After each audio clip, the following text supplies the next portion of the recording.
সংগঠন, যুবদল, স্বেচ্ছাসেবক দল, ছাত্রদলের বিভিন্ন ইউনিয়ন থেকে আগত নেতৃবৃন্দ, আপনাদেরকে আমার ব্যক্তিগত পক্ষ থেকে এবং জেলা যুবদলের পক্ষ থেকে আন্তরিক অভিনন্দন জানাচ্ছি। এবং আপনাদেরকে আমরা অনুরোধ করতে চাই, স্থান সংকুলনের জন্য যারা আগে এসেছেন তার সামনে বসেছেন অনেক নেতৃবৃন্দ, আমার প্রিয় নেতৃবৃন্দ, মাঠ পর্যায়ে নেতৃবৃন্দ বসতে পারেন না, আমরা আন্তরিকভাবে দুঃখিত। সংগ্রামী নেতৃবৃন্দ, আজকের এই আলোচনা সভা, মত বিনিময় সভার একটি লক্ষ্য হল আমরা সরকারে নেই, আমরা আন্দোলন করে এই সরকারকে ছাত্র জনতা আন্দোলনের মাধ্যমে পদত্যাগ করতে বাধ্য হয়েছি, কিন্তু আমরা সরকারে নেই। আমাদেরকে দল এবং জনগণের মন জয় করে, দলকে সুসংগঠিত করে আমরা আগামী নির্বাচনের মাধ্যমে আমরা সুন্দর রাষ্ট্র গড়ার লক্ষ্যে আমাদেরকে জনগণের ম্যান্ডেট নিয়ে আমরা আমাদের পথে যেতে হবে। 5 তারিখের পর থেকে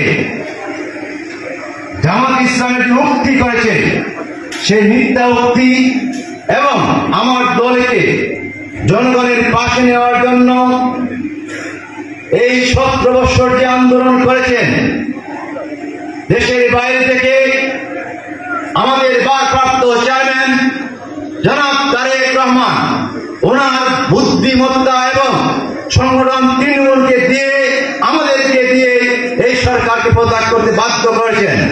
ওনার স্বপ্ন হল জনগণের ভোটে যাকে দেবে সেই নেতা হবে, সেই এমপি হবে, সেই সরকার গঠন করবে।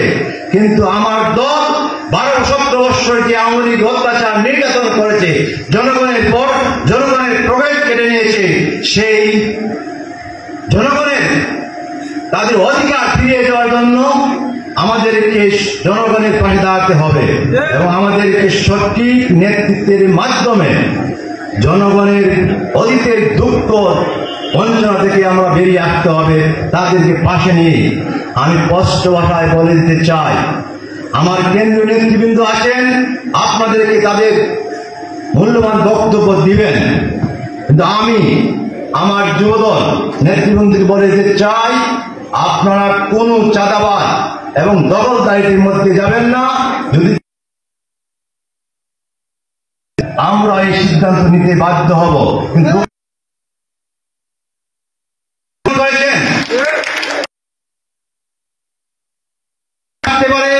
সেই অভিযোগে আপনাদেরকে যখন বহিষ্কার করতে যাব, অব্যাহতি দিতে যাব, তখন আমাদের মনে কষ্ট লাগে, দাগ লাগে। কারণ দীর্ঘদিন আপনারা আমাদের সাথে আন্দোলন ছিলেন, সংগ্রামে ছিলেন, কিন্তু আমরা আশা করব আপনাদের বুদ্ধিমত্তা দিয়ে, আপনাদের বিবেক দিয়ে আপনারা এইসব অসৎ কার্যে কোনোদিন লিপ্ত হবেন না। আপনারা অদা করেন। আজকের সংগ্রামী সাথীগণদের ধন্যবাদ।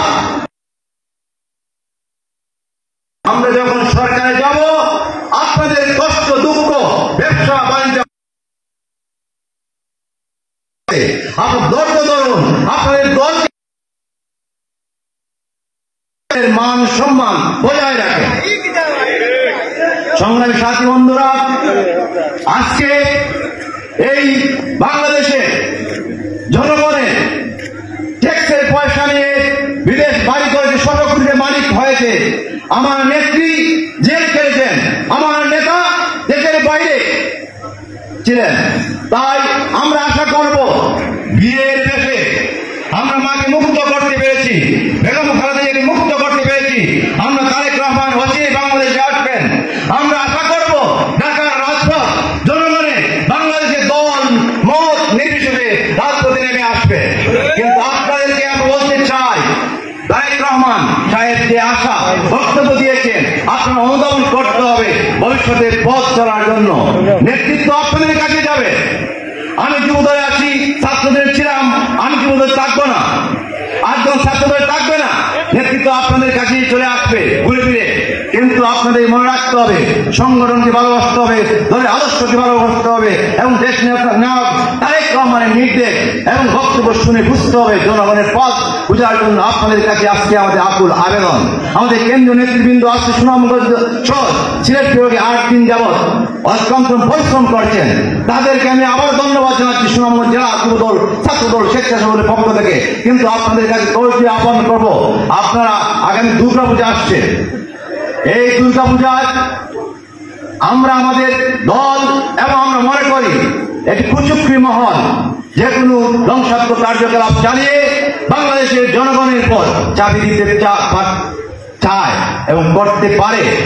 তাই আমার যুবদলের নেতৃবৃন্দকে বলবো যে যে এলাকাতে আছেন হিন্দু ভাইদের দুর্গা উৎসব পালনে আপনারা সহযোগিতা করবেন, কোন রকম বিশৃঙ্খলা যাতে না হয় সজাগ দৃষ্টি রাখবেন।